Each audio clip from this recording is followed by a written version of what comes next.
Well, good afternoon. This concludes our week one of the introduction to the book of the Epistle of Romans. And right from the beginning of this book, we see that Paul is giving emphasis to his writing. He is the writer of the book. We also want to make note that even though he validates himself as the author, Romans at the last chapter indicates that someone else also wrote the book.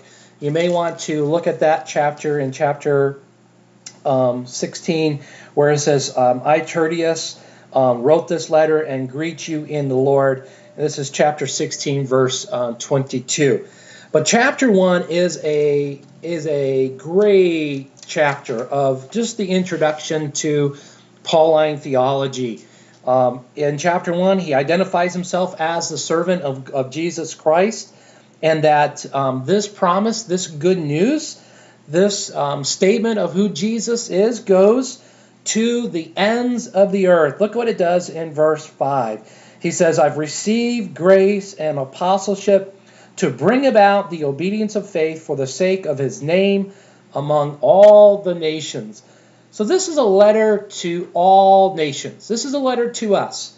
This is a letter for you and I to take principles from and application and to understand the glorious truth of the gospel of our Lord Jesus Christ, and that the gospel goes to all diverse ethnic groups. And you and I get the privilege, as we find out in chapter 10, that this message goes to all people, and we are the beautiful feet that bring the good news. And so that's the beauty here, that I get to bring the good news to people. And so in chapter 1, we go back and we begin to see how the wrath of God is being shown. He highlights in many ways Eden for us. He goes back to the days of Eden, where Adam and Eve have sinned, and God judges them and he sends them out.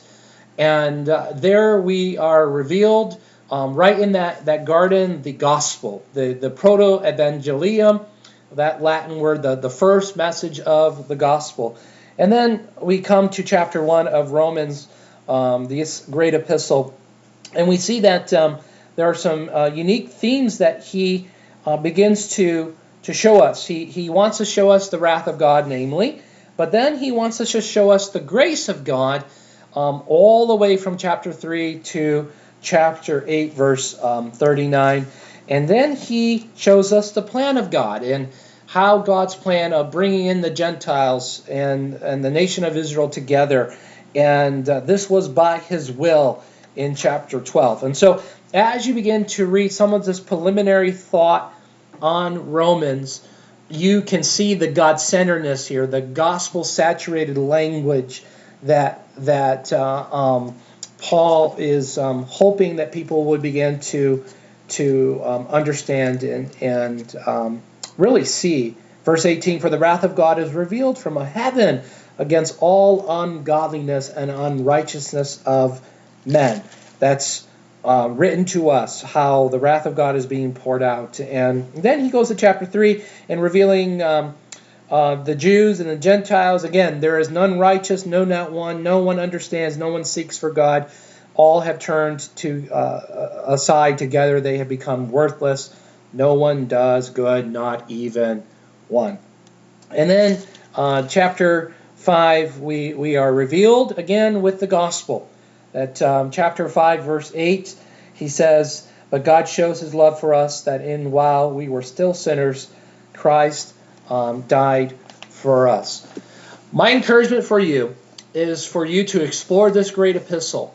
Wrap your thoughts around the message of the gospel, that you're justified in chapter 8, and there is a glorious presentation of this truth of knowing that we're transformed in chapter 12 from what we were. We were dead in our trespasses, and now we're made alive unto Christ. There's a lot here. There's a lot to get through, and I hope that you will slow down a little bit, take in some of the reading, take some deep bites, reflect, mull over. And if you have questions, feel free to contact me.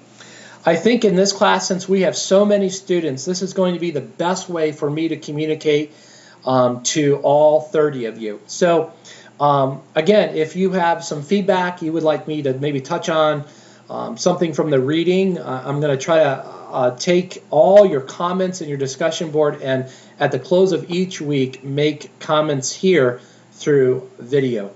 Hey, may God bless you. If you have a prayer request, please send those to me. I want to pray for you, and I do count on the privilege of studying this great book with you during these next 8 weeks.